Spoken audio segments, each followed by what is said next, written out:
Hello,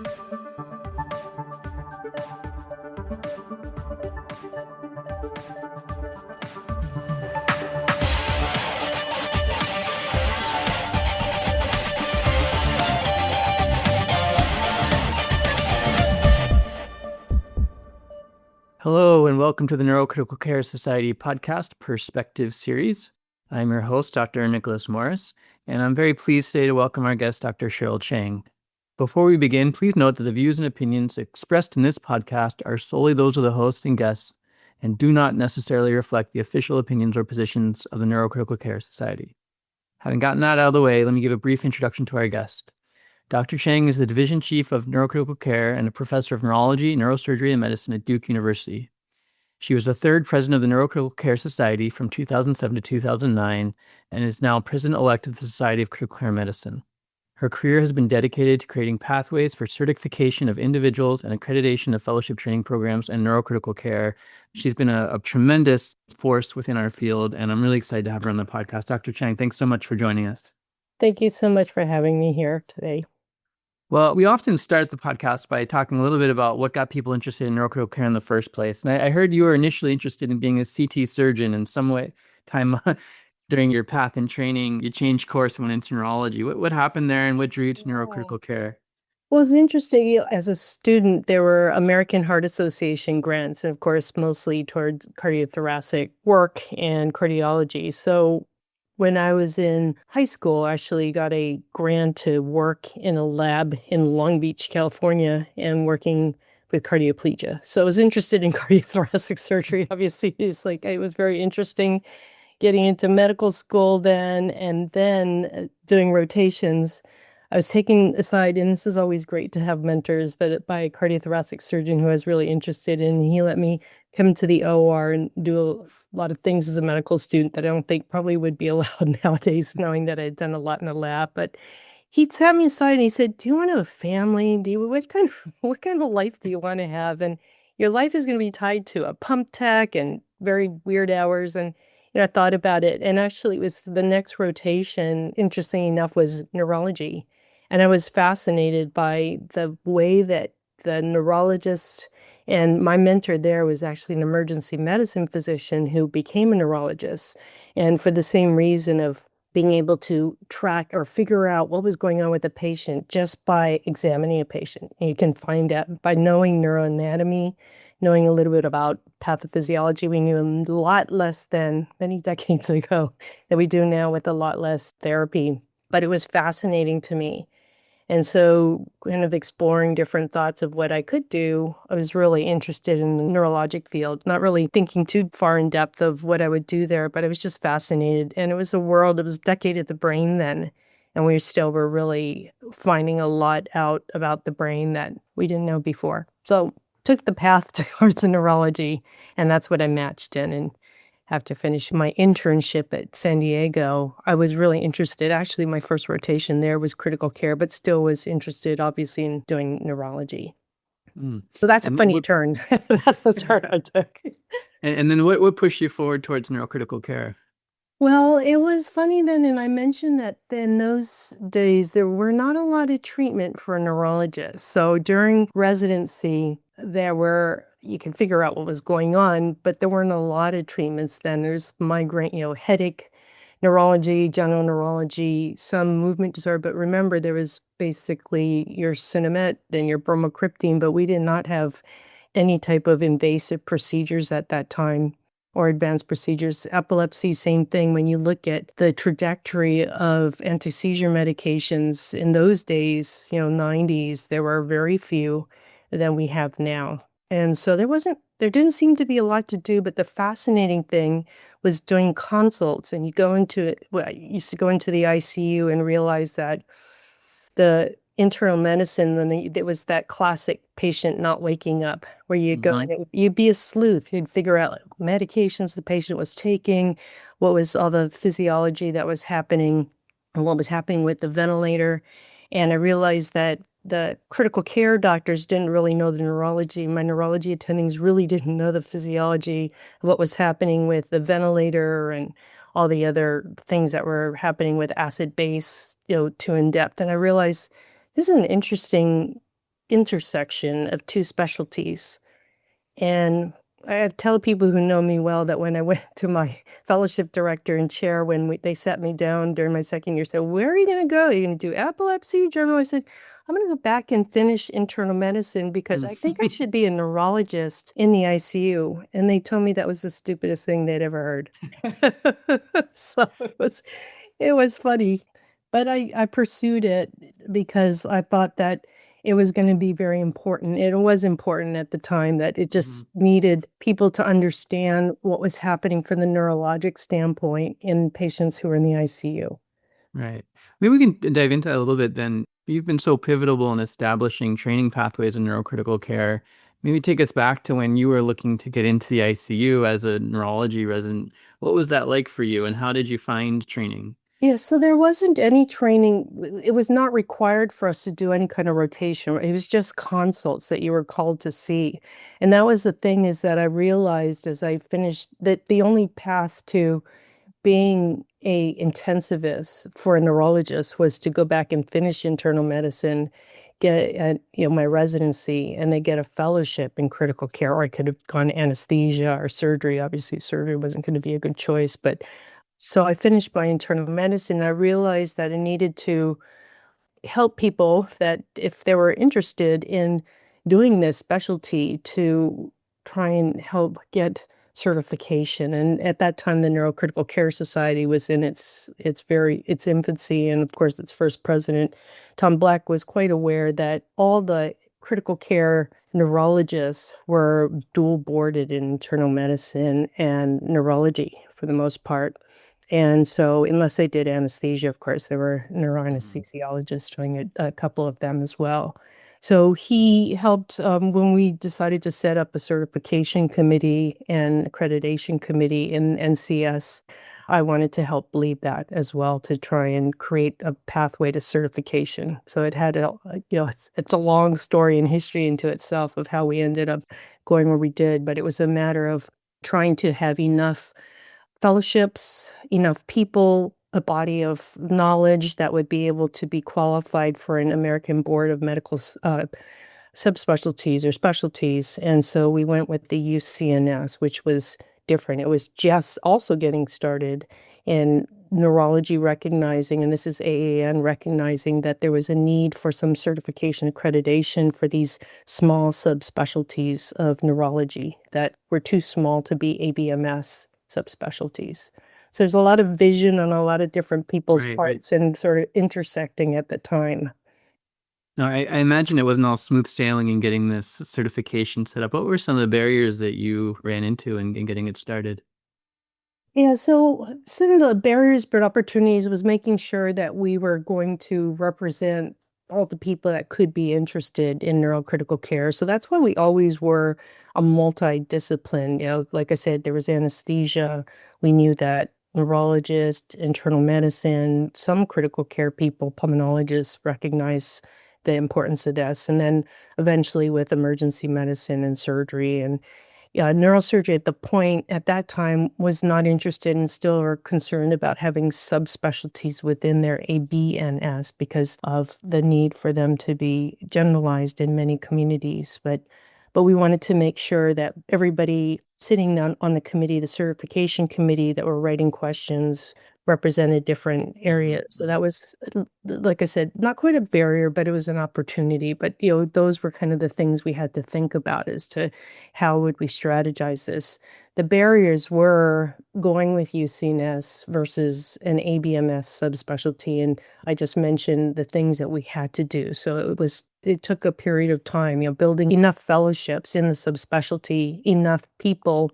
And the journal was starting at that time. Of course, Mike Derringer was pivotal with Tom Black in getting that going as well. And so we needed that body of literature. And then the other critical care journals needed to have sections in that of neurology. And some did. Of course, the critical care medicine had started doing that. And so it's been, there was a lot of moving parts that had to be happening. And we had barriers in that, trying to make sure, and stroke was, of course, starting out then. I mean, this was sort of the two fields that were happening, is that recognizing that we could do something for stroke patients was partly why, neurocritical care also grew up, is that you needed a place to help take care of those patients. There was coiling of aneurysms, which is why I ended up in Hawaii at the time, because they were starting to build that and needed neurointensivists to help with those patients. So those were growing up together, but also trying to get stroke doctors for the certification for stroke centers to recognize the need for having intensivists who are neurology trained was really important, but there weren't enough. So a lot of times when we first started with the primary stroke centers, of course, they said, well, there are not enough of you, so it can't be part of it. But eventually we were able to, because there was enough at the time, the comprehensive stroke centers became a thing for on the HA. Oh, there was enough of us. So there were a lot of different, even working with our own compatriots in neurology to make sure that we were recognized as giving special care to patients with neurologic acute injury. Sure. Now, I imagine there weren't so many dedicated neurocritical care units at that time. I know you were part of some work in trying to define, like, what is a neuro ICU? How did that work kind of piggyback on the work to accredit fellowships and training programs, and sure that there was some synergy there? Yeah, so actually the accreditation happened before looking at how to get hospitals to set something up. So asthma heat was really pivotal in recognizing years later that we needed to have something like that to go to administrations and say at different hospitals. So this was not just training programs, but you're trying to get enough people jobs, and they needed to show the importance of having a neural ICU in a hospital taking care of patients for best care. So I think that was really important, not just for the training, but finding jobs for after the training to show this is what I need. If you want me to start a neural ICU after I finish my fellowship, this is what I need to be able to do that. And this is what's accepted. So again, everything built on top of each other with the background of the accreditation, the program certification of individuals, then trying to make sure hospitals recognize what they needed in order to be a place that provided that care was important. Yeah. No, I think even to this day, a lot of the neurocritical care that's delivered across this country happens outside of neurocritical care units, and often not by physicians that were trained in neurocritical care fellowships. W- how much progress are we making in terms of sort of spreading our field and the standards of what a unit is and training, and how necessary is it to do so? Yeah, it's interesting. They actually brought this up at the annual meeting about the shortage that we have, not just of neuro ICUs, but just ICUs in general. And just to the point that you said, that because of the shortage of specialists in critical care, many patients that are critically ill in many communities, because a lot of us, of course, practice in more urban centers, but outside of that area, there's a lot of underserved areas for patients getting true advanced care, so needing to be transferred. That's been a need also to try and figure out how to, when hospitalists are faced with trying to manage patients in their community, trying to figure out when they should be transferring those patients and knowing their limitations, and how do you train them to take care of critically ill patients. So on top of just having an intensivist, to have neurointensivists on top of that is even harder. So I think this is where technology is going to be helping us with, hopefully telecritical care will become more and more accepted, but it's hard to get the advanced technology that a lot of us think of as far as the neural monitoring, multimodality monitoring in a lot of centers outside, unfortunately, research areas for a lot of part, or advanced community hospitals and teaching hospitals. Right. And besides sort of technological extensions of neurocritical care providers, what's the role of advanced practice providers in sort of extending our reach across the country? Very, very important. Hey, that was part of what drove the advancement in when I was practicing the Queen's Medical Center. At that time, we were just as the advanced practice providers were really becoming well known, we had created certification. And so my colleagues found great jobs in centers near their home to start teaching programs and other things, which left me without a lot of other physician help. So recognizing the need to adopt having advanced practice providers And they have been a key element of supplementing the care that physician-trained intensivists or critical care doctors can do. So I think that being able to help cover a very large unit would be very expensive for a hospital. And I think by having that advanced practice provider, we can provide it where we wouldn't be able to otherwise. And you'd have to limit the size of the unit or maybe not even have the unit. If you're just looking for physicians alone, the unit would have to be very small. Yeah. Very unwieldy. Now you're now at Duke, and they're really renowned for their APP service there, and not just within neurocritical care, but within neurology at large. Maybe what lessons can you share with the rest of us for how you've been so successful in cultivating this really well-known group of APPs? Yeah, so it was very interesting. So when I got to Duke, and I didn't know all the history of this, but the physician assistant going into becoming a specialty really started at Duke for a physician assistant. It was when an anesthesiologist there saw that the corpsmen that came back from the wars were able to help take care of sick soldiers, so why could they not do that in the hospital? So the physician assistant group grew up there at Duke, and in Emory, nurse practitioners really grew up there. So it was all in that particular area. Having the physician assistant and then seeing the nurse practitioners growing at the hospital, well, the health center started a Centers for Advanced Practice, so it's called CAP. And they are very strong in making sure that they have very good training programs, they have fellowship programs, and just we know that adopting a practice where we work very collaboratively, and I know everyone that works with, advanced practice providers recognize how helpful and how collaborative and how it adds to the depth and breadth of what we provide. So I think just really accepting them is really and making sure that they're respected. And we always hear whether it's nurses or anyone working at the top of their license, if it's a advanced practice provider, I think trying to make sure that they are recognized and respected for the work they do. Yeah, I remembered actually during the session at the annual meeting that you were with Sam Tischerman, and there was a question from the crowd about like, what does it mean for an APP to work at the top of their practice? What does that mean to you? I think it means different things in different places, doesn't it? Yeah, I think that some people think of someone as, the terminology was a physician extender, which was highly, I think, offensive for good reason. And actually, even physician's assistant used to be an apostrophe at the end. So that has been taken off, the apostrophe. They're not owned by a physician, right? They practice on their own. So I think if you treat someone as a scribe, as an extension of yourself, that's different than treating someone as someone who's, like, they're licensed independent, providers, so, or practitioners. And so different states, of course, allow different, liability. So even in Mhm. the state of North Carolina, the advanced practice providers still are there's a physician who's supervisory, to a certain extent for the license, but you can still make sure that that person is, support their training so that they feel comfortable in making decisions that you would make yourself. And I think that that's important. If like they're taught as just to here, put in an order, here, just, write a note, that's not helping to advance someone. And then of course, research some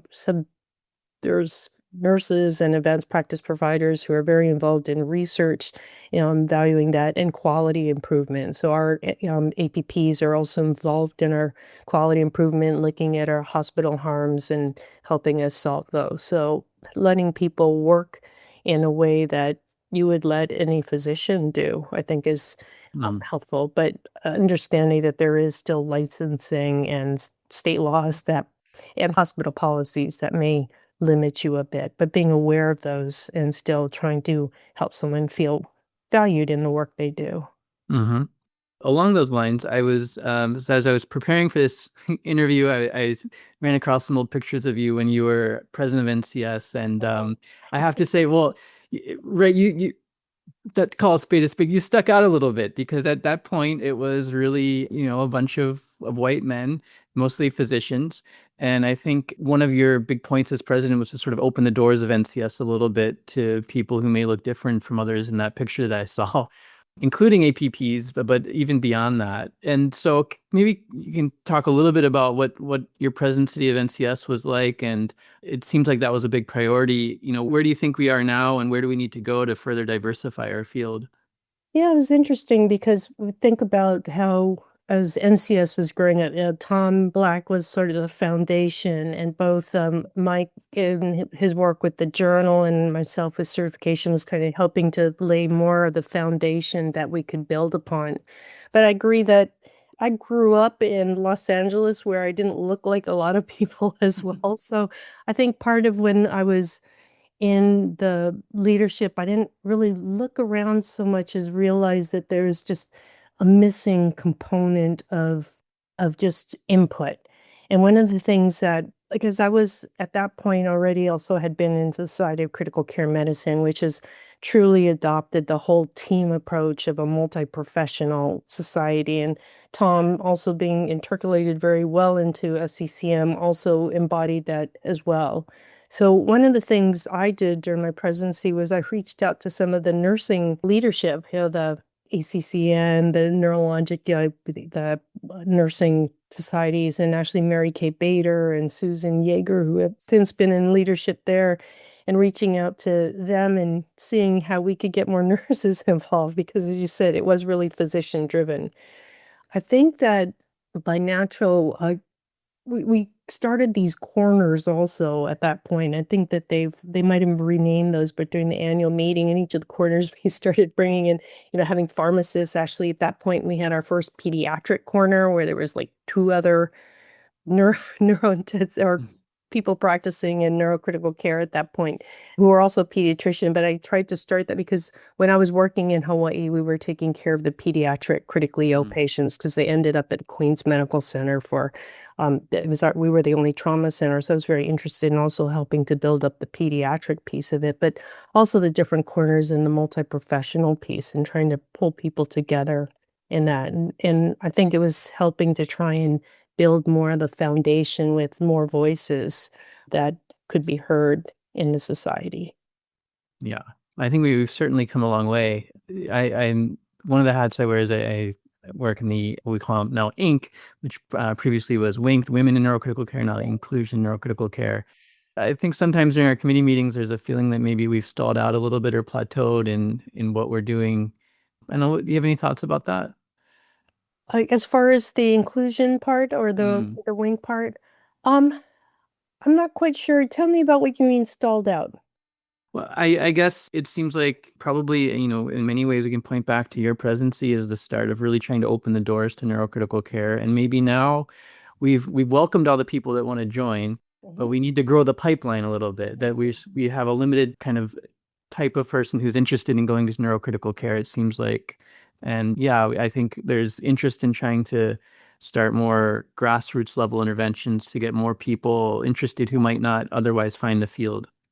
Yeah, so I agree with that. It is, and just seeing that there's fewer people, as we talked about earlier, who want to go into critical care. What I've started doing is having undergraduates. There's an opportunity in my university where undergraduates can come and shadow people in different areas, whether it's medicine or engineering or so I've put my name out in that area where people can be aware that I do neurocritical care and have people in undergraduate come. And it's interesting to hear what some of the input has been like, oh, I had no idea that medicine could be like this. Oh, I had no idea that. And I think that we do, like you said, a lot of grassroots is getting out more to have people understand very early in their career because they're already set in tracks of seeing great paying, IT jobs or other things, Right. but finding the fascination that goes along with not just medicine and neurology, but again, what we do in neurocritical care. We have, and everybody probably says this about their own subspecialty, but in neurocritical care, we still don't know a whole lot, right? I mean, we're still learning how to try and figure out how to cure coma, how to, take care of patients with, epilepsy, there's all these unexplored areas. And I think having people see that young would be helpful. So, as far as the diversity goes, like, I think people seeing that there are people that look like them that are in a different field, I think is really good. We have grand rounds that at my institution, it helps kind of build that so that you can people young also see that there's other fields you can go into.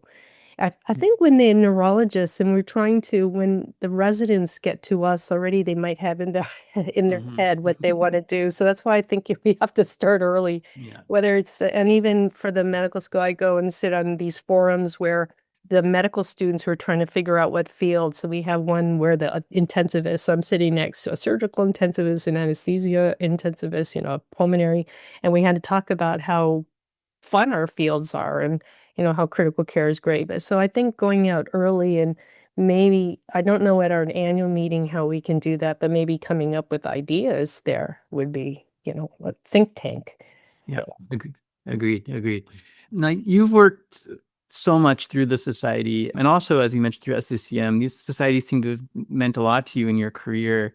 Why is that? And how do we, what have you gotten out of those experiences, and how can we encourage other people to take, a larger role within whatever society they would want to join?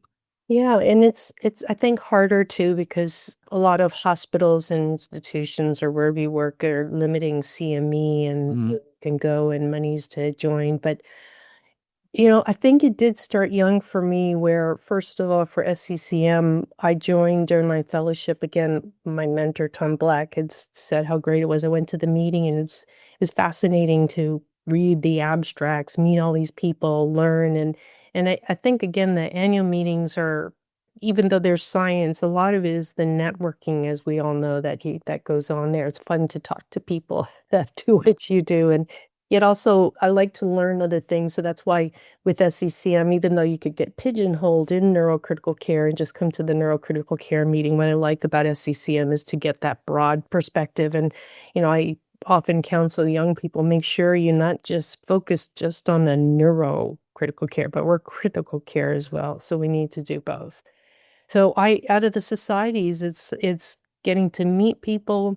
It's been phenomenal. And for me, and with SEC, for NCS, first of all, I think just watching it grow, seeing how now I don't know everybody's face. Before we used to know everybody, and it's phenomenal, kind of scary, but it's great that now there's so many people and be nice to have more. But with SCCM also, because there's so many committees, it's a large society, there's a great way to get involved, to meet new people, they're in different areas, different institutions. That's really important too. And it kind of gets you outside a niche too. And Mhm. that's the value I've found is that it's given me opportunities in both societies, but also working and volunteering to review journal articles, things like that. It just gives you a chance to kind of stretch your thoughts outside what you normally do. It's so the opportunities are great, and I'd Right, highly right. recommend. I know it's hard for a lot of people financially and even time-wise, taking time from family, but that's why it's nice if you can take family with you sometimes at some of these meetings. Absolutely. Now, of course, you haven't just participated in the societies, but you've really kind of gotten to the top of the leadership pole there. And then when I look back at your career, you've sort of always been a leader, it seems like to me. How would you kind of coach a young neurointensivist into how to prepare themselves for leadership? I don't know that we always think about this when we're training fellows. We've spent a lot of time on clinical education and perhaps some research, but how do we prepare people to be leaders? Yeah, so one is to try and make sure that even the leadership in your hospital, just starting even there, just getting into committees. But then I think what has the reason why I kind of naturally, you said leadership, I like to make change. I like Hmm. when I see things that I think need to be changed, I don't always take no for an answer. Like what I'm told is the dumbest thing people have ever heard of. I still try and pursue something and make the difference and make the change. So I think that recognizing that just getting along to get along, is comfortable, but doesn't change things. And so I think being willing to get out there, make a difference, even as in a small way, and to start, and then get move on and find different opportunities to be able to make a difference. And I think everybody who goes into medicine wants to make a difference, right, in their patient's life and other things. It's a little different with when you're dealing with administration and other people. But if you recognize that you can see if your voice is heard, see if it might be the right space for you, and see if there's some willingness to adopt new ideas, that's always fun. And it kind of puts you in more of a role of taking a leadership role, stepping into something. And I'm wondering, in your own sort of leadership journey, are there any resources that you found particularly helpful? Are you someone who reads leadership books or follows the Harvard Business Review or has a coach or anything like that? Right. So I didn't read a lot of books. I recently have, now I'm going to forget. I wish I had remembered to look it up. I just saw it on the book stand, but it was, gosh darn it. I'll take a look while I'm talking to you. But I did eventually find that having a coach is helpful. And the reason for that is because sometimes hearing what you're thinking and understanding what others might be hearing is helpful. So it's not counseling, but it's coaching, like someone to understand. So this is the let them theory. Have you heard this one? No, I haven't. The let them theory. So this one I drove my son's car cross country because he was moving to his fellowship from New York to LA, but it's by Mel Robbins. It was very interesting, the let them. So it's kind of the thing where people, especially, a whole new field that I'd love to explore if I had another lifetime, is the generational education. Like the different generations learn differently.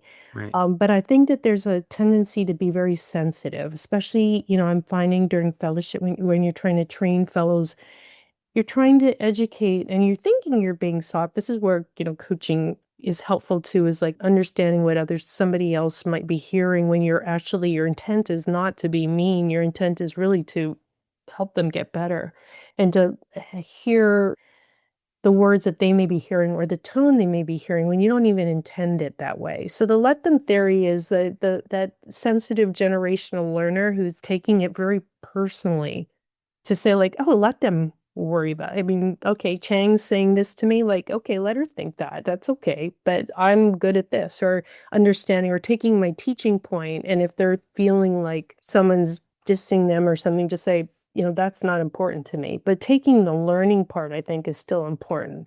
But just understanding that other people, because through my lifetime too, I've heard very hard things too, but also some of it's true and some of it may not be. And so it's important to be able to take the important lessons, but let the other things go. So that was a good one just recently to listen to. But I think that having a coach, I think if leadership's very important to you, there's not just single coaching, but where there could be group coaching where you learn a little bit about your personality. They do different DISC personalities, taking those tests and understanding yourself. So I think the more you understand yourself, the better you can communicate too. Yeah, absolutely. If you don't find this too invasive of a question, could you give an example of maybe an issue where you worked on it with a leadership coach and found it really helpful? Yeah, so I'll tell more recently, it was very interesting. There was this group that Duke had gotten for leaders and trying to have our different division chiefs in different departments talk to each other. So this coach ended up picking people in the opposite disc. I don't know if you've heard of the disc, DISC, but it's different personality types and how you communicate. And she after taking the personality style, took people from the exact opposites, the dichotomy of it, and having us talk to each other. And we had accountability partners, basically. So, I was talking to her about, an issue of, faculty and what issue was happening with a faculty member. And she was dealing with a problem in her lab, and she was running a clinical lab. And I could see exactly the points because I'm very detailed, fix it kind of person. And so I could see all the things that she could do to make that change.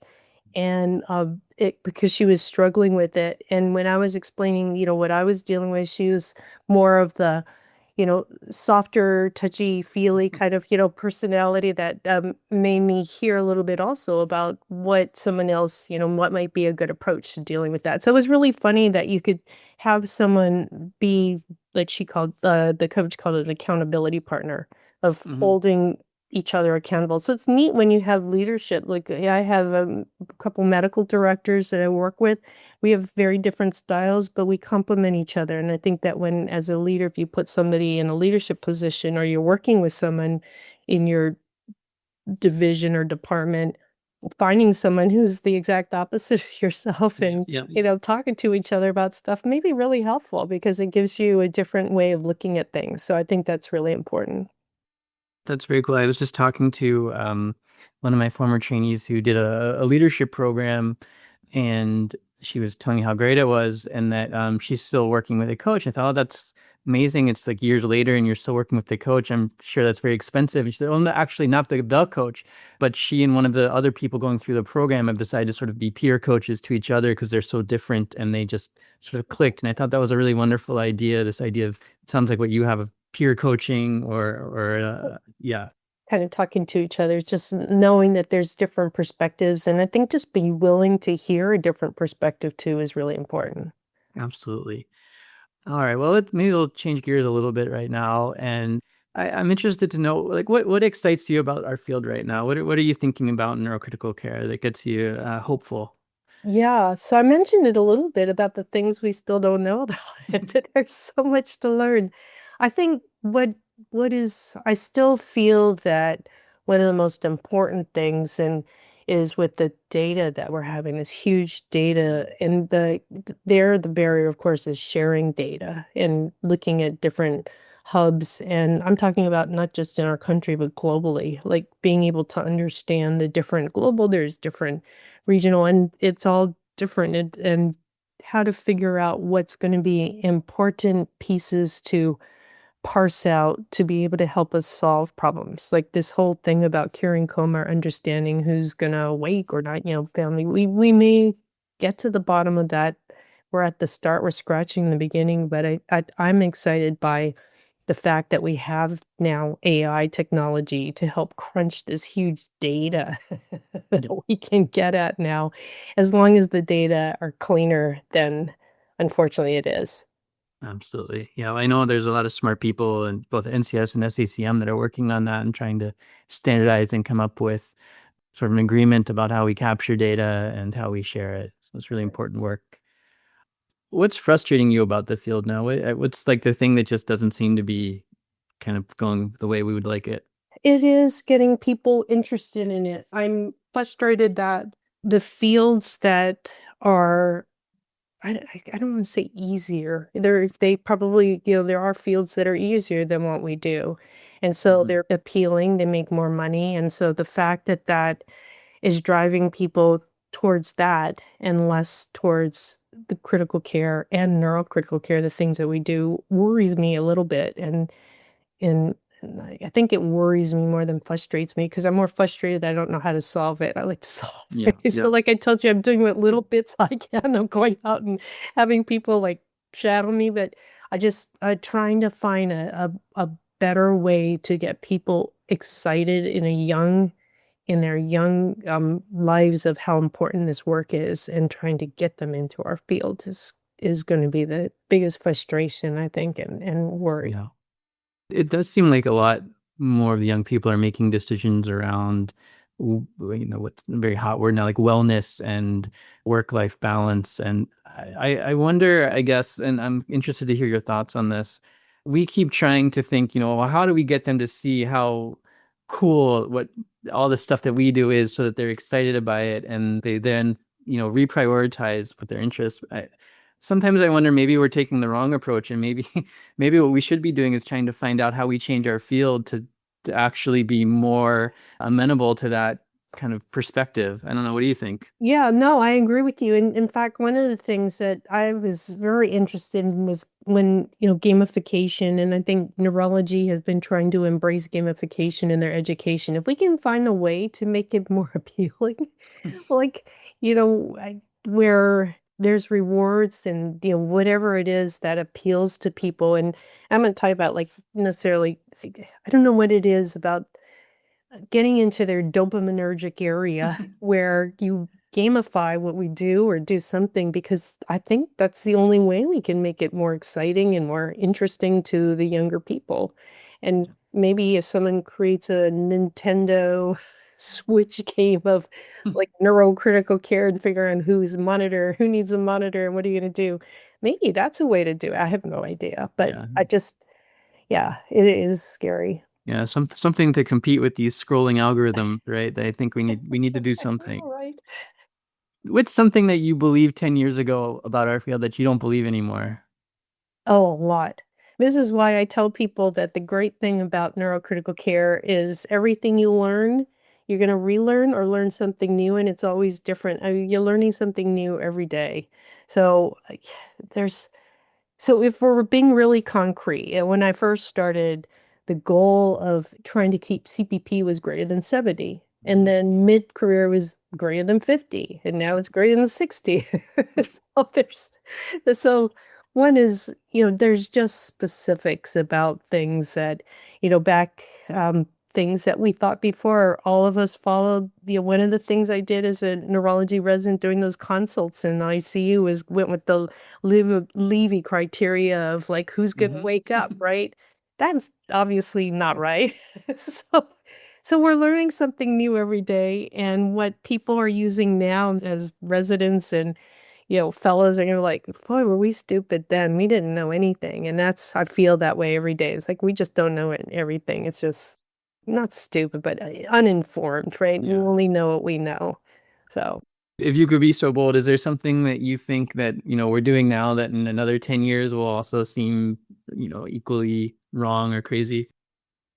I don't know. I think maybe trying to prognosticate it all maybe might be one of the crazy things. So hopefully we'll be better at it. But yeah, there might be better ways of, the patients that we see with 5 anti-seizure medications. Maybe we'll figure out a way to solve that, or, Parkinson, or maybe gene therapy is going to change all of that. And, for Alzheimer already, they're finding that. Yeah, I think there's going to be a lot of things and of course, some of these aren't just critical care, but those are just neurology stuff. But yeah, I don't know. Or the fact that, and I mentioned this when we were talking at the NCS annual meeting, the fact that there might be, these ICU biosphere capsules that we're managing people not only in the hospital, right? Maybe people will be able to be managed at home. So things that we thought like, oh, this hospital medicine, maybe that'll all be different. I don't know.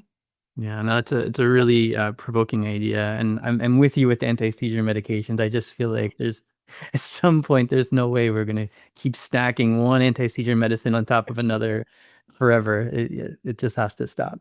Yeah. All right, and then as we kind of wrap up today, what are you working on these days?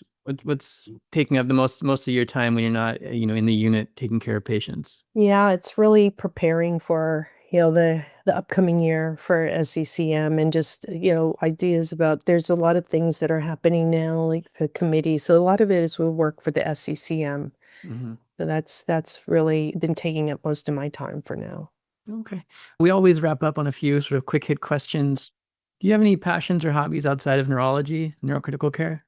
Yeah, so I used to love to run. I still love to run, but my knees don't love it anymore. So since I had some knee surgery, I'm on the Peloton. So I don't love it, but it's my cardio, and I do need to do that. I need something. So, and then other things I love to do is I love to cook. Love to cook, love to bake. Oh, those are fun things to do. And I used to say reading to people when I had time. Now it's reading journal articles or other things. So reading is not as much something I'm able to do. But when I get a chance, I'm always come home and cook. It's my decompression. Do you have a favorite dish you like to cook? Oh gosh. No, there's too many things. I could say I love to fry chicken, but that doesn't sound very healthy. Sounds good though. I'll go It's a with comfort food. What can I say? yeah.